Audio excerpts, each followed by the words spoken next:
All right, money out of? Politics. Money in your? Pocket. Medicare for? All.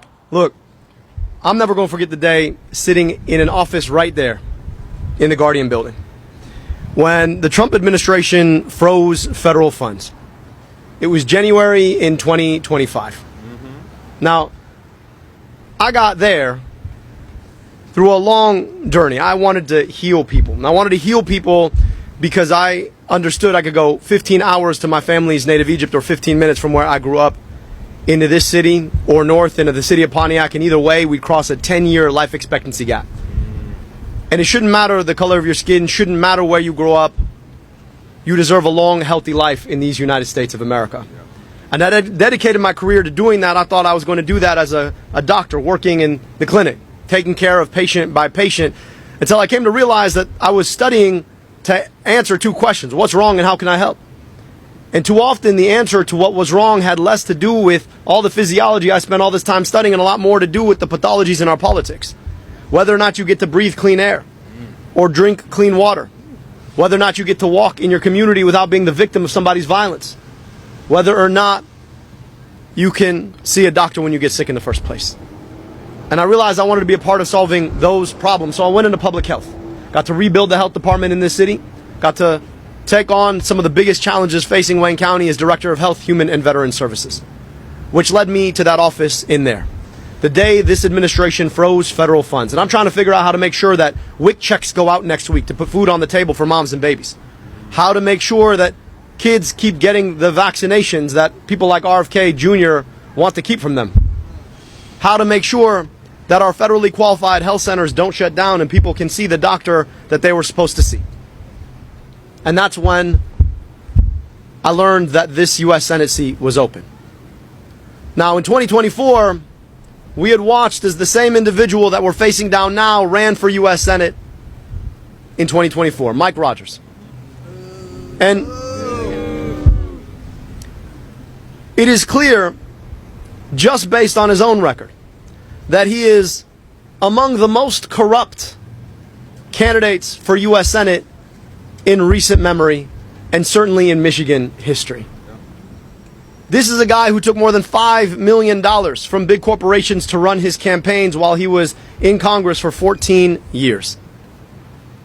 He was actively taking money while voting to do the bidding of those exact same corporations. Voted, 19 times to make sure that you kept paying more for your prescription drugs? Yeah. Helped to move legislation that expanded the spread of opioids in the midst of an opioid epidemic? Voted to gut options to stand up to big corporations time and time and time again. And the real payoff wasn't just the $5.4 million he took to run his campaigns, but the $14.6 million that became his net worth after he left his job in Congress. Trading on the relationships he built while he was a congressman from this state. And he took that money and he moved to Florida, bought a McMansion, and one yacht wasn't enough for the man. He had to buy two of them. I mean, you could only be on one yacht at a time, am I wrong? What you needed the second one for? A security yacht? Meanwhile, you've got the basic economic security that people rely on. Trading on relationships you built in the U.S. Congress. And that's that revolving door that all of us are so sick of. The very same people who say they're working for you only to figure out how to curry relationships with the richest, most powerful corporations in the world to do their bidding instead of yours, and then to profit personally off the relationships you built with them. When we talk about getting money out of politics, that is what we are talking about. We are talking about ending Citizens United. We are talking about ending congressional stock trading. Yeah. We're talking about ending the revolving door by which people in public service trade on their past relationships. We're talking about ending corporate contributions and special interest domination of our politics. Yeah. We're talking about returning government to the people, to have a government of the people, by the people, and for the people, which has been the promise of America all along. The contrast in this race could not be more clear. A guy who's taken contributions from the insurance industry or a guy who wants to pass Medicare for all, a guy who did the bidding of the pharmaceutical industry, or an individual who became a doctor and rebuilt Detroit's health department to take on the challenges that people were facing in the first place. A guy who has never seen a corporate contribution he did not want to pocket into his campaign, or someone who wants to root out corporate money in our politics once and for all. Yeah. A guy who helped to expand opioids, or a guy who put Narcan to save in communities to save lives from opioid overdoses. Yeah. A guy who moved to Florida versus a guy who understands that everything we need is right here in Michigan. Yeah. The contrast could not be more clear. Right. And we're going to build a movement because we know what we're about. We want money out of politics. Money in your pocket. Medicare for all. Contrast that with Mike Rogers. He's never seen money in politics he didn't want to make sure he could use to cement his power. If he had his druthers, he'd have more money in politics so that the corporations he does the bidding for take money out your pocket. And if he had his druthers, he'd probably have Medicare for none.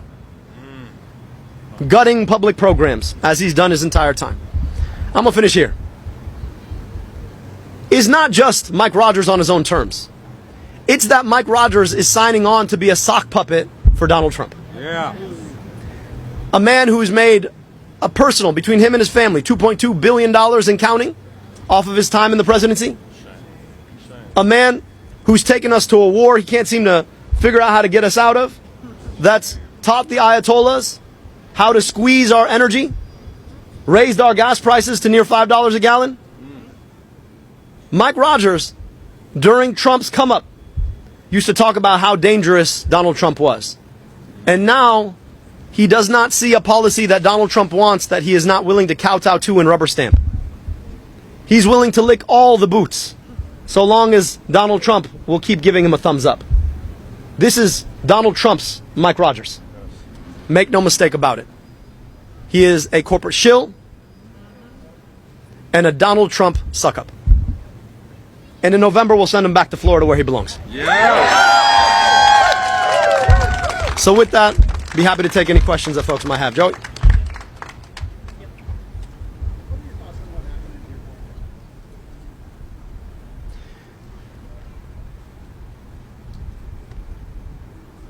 The last time I saw Jake Lang, he had tried to pull a similar stunt at one of our Canvas launches. And I wouldn't have noticed him except for his anklet. Because this is a convicted January 6th terrorist. Yeah. And when we realized who he was and what he was trying to do, we also realized that his issue isn't with me or people like me. His issue is with America itself. His issue is with free and fair elections. Yeah. His issue is with the idea that America can be a big place where we come together around ideals. What does e pluribus una mean in the first place? And so, yeah, he's going to continue to pull stunts on behalf of people like Donald Trump and Mike Rogers who believe that America is a small place. That your name or your family heritage should dictate whether or not you belong here. But I'll tell you this. I think I speak for all of us who have uncommon names or uncommon heritage or who love in ways that folks like him don't understand or don't look like the picture perfect of what he thinks America cannot include. And the America I know, the Michigan I know, is full of open-minded, big-hearted people. They're less concerned with how you pray than what you pray or you hope for. Less concerned with what your name is and a lot more concerned with whether or not you care to know their name. People like him are afraid of that kind of America. And there's been a long effort by people like him, Donald Trump, J.D. Vance, Mike Rogers, to make America smaller, to limit what we can be. And I believe in a big America. I believe in the America where people come together not despite their differences, but because of their differences, understanding that the things we need together. That when we look at our kids in the eye, we want the same things for them. That we love in the same way, that we hurt in the same way, and that when America works for all of us, it works better for any of us. So people like that can keep trying to limit what America is, but they keep showing themselves for who they are. And America will keep showing itself for who we are. An America that is big enough for everybody. Abdul, time for one more question for Abdul. Two more questions. I mean, what do you just make it just happen there? The guy saying you're an Arab, you don't care about black folks. You know, I hate to say this, but I continue to hear it from older black folks, people like some of Denzel's colleagues telling me that they're uncommitted for you. You know, there's been an effort, I think, to divide people against each other. And unfortunately, you see that the consequence of that. To tell us that some group or another group have to be counterposed because there's not enough for all of us. I am Arab, I'm also African. My family immigrated to this country from Egypt. I'm proud of my African heritage. And when people try to divide us based on identity or ethnicity, sometimes we miss the nuances that make us whole and that make us human. And regardless of what my name is or what my heritage might be, when I look at my daughters in the eye, the question I'm always asking is, how do we build an America where they and all of their sisters and brothers, regardless of their color of skin or where they grew up, have the basic things that they need in their lives? And my work has entirely been about dignifying that. I left a role in the academy to come to rebuild a health department in the city of Detroit, to serve what was at that point 85% black city. Because I also understand that if we're not serious about racial equity, we're not serious about building the kind of America that America is supposed to be. Put glasses on tens of thousands of kids' faces, took on big corporate polluters, inspected schools when their boilers weren't working, made sure that they weren't drinking lead in their water, eliminated medical debt. And that has been about a service that is rendered to communities that might not look like me or pray like me. But we certainly hold this space, this America, together. And when anybody suffers for lack of the kind of government services they deserve, all of us suffer. So that's been the vision that I've operated on my whole life. Now, there's always going to be folks like Donald Trump or J.D. Vance who want to divide us and tell us that if one community has any success, the other community loses it. That only some groups of people can thrive here. But I've always believed in the kind of America that I saw in my own house. I grew up in a house built by Muhammad and Jackie, Egyptian immigrant from the northeast corner of Africa, and a daughter of the American Revolution whose family's been here since before the Revolutionary War. And I saw what they built together. A home that's greater than the sum of its parts. So I'm really grateful for that. And the only way you oppose the kind of zero-sum politics that tell us that there's only enough to go around for a few is to come together with communities believing that what we can gain together is so much bigger than what we fight for alone. So I'd love the opportunity to sit down with that gentleman. I really would. I'd love the opportunity to understand his perspective and what he fears. Because at the end of the day, I care as much that he has Medicare as I care that you have Medicare, that I care that everybody here has Medicare, because I want Medicare for all. I care as much that our government is bought off so he doesn't have to pay an inflated DTE bill or an inflated Blue Cross bill, as I care that anybody here doesn't have their government corrupted by a few corporations. I care that he has a union just like everybody here deserves a union. Because it's when we think together about our differences to come across them, to build beyond them, that's when we make America what it really is. We fulfill that promise. So I appreciate you asking the question. I hope someday I get to sit down with him. I'm sure we'd have an amazing conversation. Last question for Abdul, maybe one about Mike Rogers. So this isn't a Mike Rogers question, it's a strategy question though. I mean, can you just give us a little bit of a sneak peek? What is your strategy for connecting with those Detroit Wayne County voters who you lost in the primary? Continue to build out the conversation. I've got a long story to tell about my commitment to these communities. I didn't just come here to to do a photo op. I remember walking into this building in 2015 as Detroit's health director, rebuilding this health department, serving Wayne County, showing up in churches and at block clubs to have conversations about health, about what we do to build together, to protect our air, protect our water, to provide for high quality schools. So all that is to say that I'm looking forward to continuing those conversations. There is no vote that is expected. Every vote ought to be earned. And our job over the next 70-some days is to go and earn every single vote. Whether that's a vote here in Wayne County in Detroit, a vote up north in the Upper Peninsula or the Northern Mitten, a vote in Macomb County, a vote in Oakland County, a vote out in Grand Rapids. So we're going to be going everywhere, talking to everybody just like we did. Don't forget, in this primary, we went to 530 public events across 110 different cities. We are going to continue to do that, continue to share a conversation about who we are, who we want to be, what it means to get money out of politics, put money in pockets, pass Medicare for all.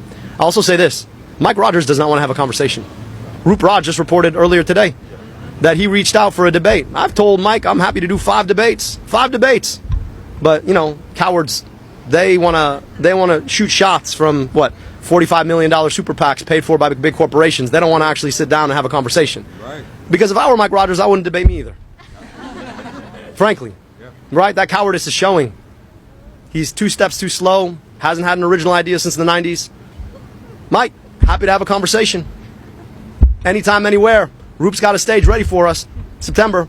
I might see you there, I might not, but either way, I'm going to keep having a conversation about a vision we have for an America where all of us come together to get money out of politics, to put money in pockets and pass Medicare for all. You're welcome to have that debate. Other speakers will be happy to take questions. Thank you.